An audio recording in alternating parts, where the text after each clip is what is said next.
अस्सलाम वालेकुम, मैं हूँ फासिया सज्जाद। नाज़रीन, इस वक्त प्रिंट, इलेक्ट्रॉनिक और डिजिटल मीडिया पर एक ही खबर वायरल है और बहुत ही अफसोसनाक खबर वो ये कि डॉक्टर आमिर लियाकत हुसैन इंतकाल कर गए हैं। अपनी चर्ब ज़बानी, अपनी गुफ्तार की रवानी और बेबहा इल्म से शोहरत हासिल करने वाले डॉक्टर आमिर लियाकत हुसैन 5 जुलाई 1971 को कराची में पैदा होने वाले आमिर लियाकत हुसैन की धूम पूरी दुनिया में थी। 12 साल तक प्रिंट मीडिया में एडिटर और कॉलमिस्ट के तौर पर काम करने के बाद आमिर लियाकत हुसैन ने जियो टीवी के आलिम ऑनलाइन से शोहरत हासिल की, लेकिन बहुत कम लोग जानते हैं कि उन्होंने रेडियो भी किया था। आलिम ऑनलाइन से शोहरत का सफ़र जो उनका सिलसिला शुरू हुआ वो बढ़ता ही चला गया और पूरी दुनिया में उनका नाम और पहचान बन गई। अपनी बहुत सी ऐसे बातों की वजह से कि जिसमें मसलकी तनाज़ात में वो घिर जाते थे, इसके बावजूद वो अपना सफ़र कामयाबी से जारी रखे हुए थे। जियो को छोड़ने के बाद ARY के रिलीजियस टीवी QTV पर उन्होंने एज एग्जीक्यूटिव उसका चार्ज संभाला और काम शुरू कर दिया।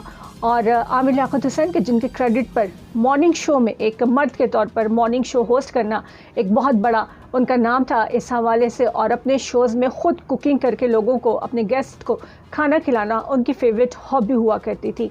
और मॉर्निंग शोज़ के साथ साथ रमज़ान ट्रांसमिशन में भी अगर देखा जाए तो वो वाहिद यूनिक और फेवरेट होस्ट लोगों के जिन्होंने रमज़ान ट्रांसमिशन में होस्ट के तौर पर शोहरत पाई।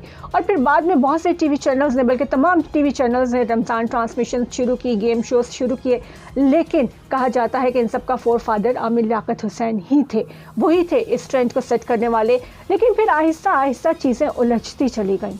वो आमिर लियाकत हुसैन कि जिनका पॉलिटिकल करियर भी साथ साथ चल रहा था। 2002 में MQM के टिकट पर उन्होंने परवेज़ मुशर्रफ दौर में इलेक्शन लड़ा, वज़ारत मजहबी अमूर तक पहुँचे और उसके बाद साथ साथ वो पॉलिटिकल करियर को साथ साथ चलाते हुए वो टीवी पर भी अपने जौहर दिखाते रहे।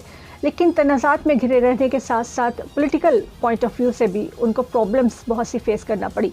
QTV से आगे मॉर्निंग शो होस्ट करने का सफ़र, मॉर्निंग शो से वो पहुंच गए रमज़ान ट्रांसमिशन में।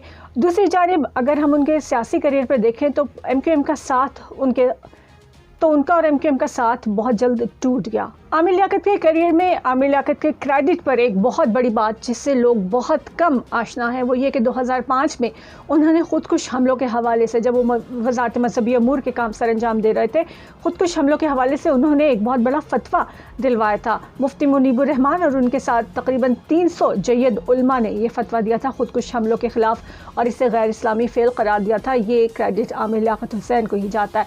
इसके अलावा 2008 की अगर हम बात करें तो आमिर लियाकत हुसैन पर जामा बनोरिया में हमला हुआ था, क्योंकि वो सेक्टेरियन ऐसी बातें क्या करते थे मसलकी इख्तलाफात की वजह से। आमिर लियाकत हुसैन की अगर हम हिस्ट्री देखें ना तो वो शुरू से ही कुछ अजीबोगरीब हमें तज़ादात का शिकार नज़र आते हैं। टीवी पर मशहूर होने से पहले कहीं तो वो शिया जाकिर बने नज़र आते हैं, मजलिसें पढ़ते नज़र आते हैं, तो कहीं अगर उनकी हिस्ट्री देखें तो वो सुन्नी आलिम बनकर दर्स व तदरीस करते हुए नज़र आते हैं। सो यही सफ़र उनका सारी ज़िंदगी चलता रहा इसी तरीके से। अभी आगे बढ़े हम। MQM के साथ उनके इख्तलाफात हुए लाल मस्जिद के हवाले से। लाल मस्जिद पर उनके दिल में नरम गोशा था जिस पर 2008 में MQM ने उनकी रुकनियत ही मुअत्तल कर दी, बुनियादी रुकनियत से उन्हें निकाल दिया, जिसके बाद काफ़ी अरसे तक वो सियासत से तो दूर रहे, लेकिन उनकी ज़िंदगी में मज़ीद उतार चढ़ाव ऐसे आने लगे कि जो हॉट इश्यूज़ बन जाते थे। आमिर लियाकत हुसैन की शोहरत पूरी दुनिया में फैल चुकी थी। सऊदी किंग ने उन्हें मक्का में होने वाली इस्लामिक कॉन्फ्रेंस में भी मदऊ किया, जहां उन्होंने पाकिस्तान को रिप्रेजेंट किया और बेहतरीन तरीके से किया। उस वक्त तक आमिर लियाकत हुसैन अपनी फैमिली लाइफ बेहतरीन तरीके से गुजार रहे थे। जियो टीवी हो, ARY का सफ़र हो, मॉर्निंग शोज़ हो या फिर रमज़ान ट्रांसमिशन को होस्ट करना, इन सब में आमिर लियाकत हुसैन कुछ यूनिक करने की कोशिश में गड़बड़ तो करते थे, कुछ ऐसी बातें कर जाया करते थे, कुछ ऐसी हरकतें कर जाया करते थे कि लोगों की तनकीद का निशाना बनते थे, लेकिन उनकी आइली ज़िंदगी, उनकी फैमिली लाइफ लोगों के सामने इस तरह से एक खुली किताब नहीं बनी थी। उस वक्त तक बुशरा बेगम उनकी बीवी थी और एक अच्छी फैमिली लाइफ वो गुजार रहे थे। 2 बच्चे उनके बुशरा बेगम से, लेकिन इस हवाले से सोशल मीडिया पर वो काफ़ी तनकीद का निशाना बनते रहे। फिर दानिया शाह ने उनकी बेडरूम की और इस तरह की कुछ वीडियो वायरल की, जिसके बाद आहिस्ता आहिस्ता लोगों को ये समझ में आ गया कि आमिर लियाकत हुसैन का फ्यूचर बड़ा ख़राब होने वाला है, इनकी ज़िंदगी बर्बाद होने वाली है, क्योंकि जिस किस्म की लड़की से ये शादी कर चुके हैं, लोगों ने पहले ही 2-3 दिन में ये बता दिया था कि ये नहीं चलने वाली। और लगता था कि दानिया का मकसद भी कुछ इसी तरह का था जो कि तूबा अनवर का था। जो तूबा अनवर हासिल करना चाहती थी, दानिया भी शायद आमिर लियाकत से वही सब कुछ चाहती थी। क्योंकि वो टिकटॉकर भी थी और वीडियोस भी उसने बना बना के वायरल करना शुरू कर दी थी। आमिर लियाकत हुसैन उन्हें डिफरेंट मॉर्निंग शोज़ में भी लेके जाने लगे, इवन कि इमरान खान से मुलाकात में भी दानिया को साथ लेकर गए थे। आमिर लियाकत हुसैन के तहरीक इंसाफ से इमरान खान से ताल्लुकात भी ख़राब हो गए। लेकिन हैरत अंगेज़ बात यह है कि अदम एतमाद की तहरीक से पहले वो गए, इमरान खान से राज़ी हो गए, उनसे मुलाकात करके आए, दानिया को भी साथ लेकर गए। लेकिन फिर हमने उन्हें सिंध हाउस में देखा, यानी वो भी अपनी बिग गाय या जो भी कह लें कि अपने ज़मीर की आवाज़ पर उन्हें नून लीग के साथ खड़ा होना बेहतर लगा, तो वो सिंध हाउस में हमें नज़र आए। और उसके बाद से पाकिस्तान तहरीक इंसाफ के बारे में उनकी जो शिकायतें थी उसका ख़त्म ना होने वाला सिलसिला भी शुरू हो गया। उधर दूसरी जानिब दानिया शाह ने उनकी ज़िंदगी अजीरन कर दी, उनकी वीडियोस ऑडियोज़ लीक करना शुरू कर दी। तलाक लेने वो अदालत पहुंच गई। इस दौरान ऐसी वीडियोस ऐसी ऑडियोज़ उसने लीक की कि जिसके बाद मजबूरन आमिर लियाकत कहते हैं कि मुझे भी करनी पड़ी। उन्होंने जवाबन दानिया शाह की वो तमाम चीज़ें लीक कर दी कि जिससे पता चलता था कि वो करेक्टरलेस एक लड़की है और कॉल गर्ल के तौर पर काम करती रहती है। और इस सारी चीज़ों का डिप्रेशन, इस सारी चीज़ों में वो काफ़ी डिप्रेशन का शिकार होते रहे, डिप्रेस होते रहे। उनकी ज़िंदगी के इन अप्स एंड डाउन्स, ख़ासतौर पर ये जो आखिरी साल था, ऐसा बहुत ही ज़्यादा टेंशन और डिप्रेशन से भरा हुआ था। उन्होंने रमज़ान ट्रांसमिशन इस बार नहीं की। इस बारे में जब उन्होंने अपनी आखिरी वीडियो पाकिस्तान छोड़ने के हवाले से बताई, इंटरनेट पर जो वायरल होती रही, जो आखिरी वीडियो में उन्होंने मैसेज दिया था, उनका कहना था कि मैं पाकिस्तान छोड़ के जा रहा हूँ, और कहते हैं कि मैं भीख मांगता रहा कि मुझसे शो करा लो, रमज़ान ट्रांसमिशन करवा लो, लेकिन किसी ने मुझे रमज़ान ट्रांसमिशन में हिस्सा नहीं दिया, किसी ने मुझसे शो नहीं कराया। यानी वो आमिर लियाकत हुसैन के जिसका नाम ही गारंटी होता था शो बिक जाएगा, शो हाउसफुल होगा, दुनिया देखेगी, व्यूअरशिप बेहतरीन व्यूअरशिप वाला शो होगा, वो आमिर लियाकत हुसैन आखिरी वक्तों में एक शो की डिमांड करता रहा। लेकिन किसी टीवी चैनल ने उनकी जो हरकतें थी और जो उनकी फैमिली लाइफ थी उसकी वजह से उन्हें डिस्करेज किया, और किसी ने भी उनको रमज़ान ट्रांसमिशन का हिस्सा ना बनाया। इससे भी वो बहुत दिल गिरफ्ता थे।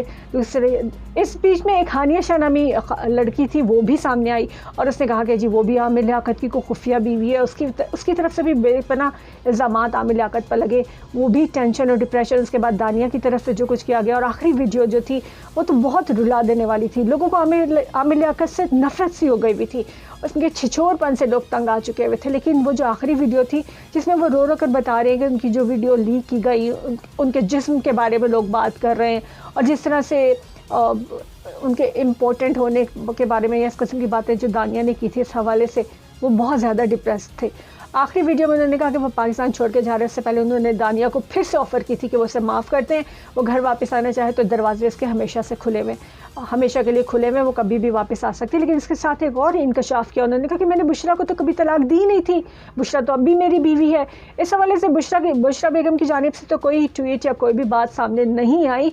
लेकिन आमिर लियाकत अपनी आखिरी वीडियो मैसेज के 3 हफ्तों बाद इंतकाल कर गए, और इंतकाल भी इस तरह से किया कि कोई उनके पास नहीं था, दरवाजे बंद थे, मुलाजिम खटकाते रहे बेडरूम के दरवाजे, जब नहीं खोले तो फिर ज़बरदस्ती ज़ाहिर है कि तोड़ना था उनको, और देखा तो अंदर बेहोश पड़े थे। और बाज़ इत्तलात के मुताबिक डॉक्टर्स का कहना है कि वो इंतकाल कर चुके थे। लाखों रुपए कमाने वाले, बल्कि कई दफ़ा तो रमज़ान ट्रांसमिशन से करोड़ों का सीज़न लगाने वाले आमिर लियाकत हुसैन आखिरी वक्तों में बग़ैर किसी काम किए अपनी जमा पूंजी को खाते हुए इस दुनिया से गुजर गए।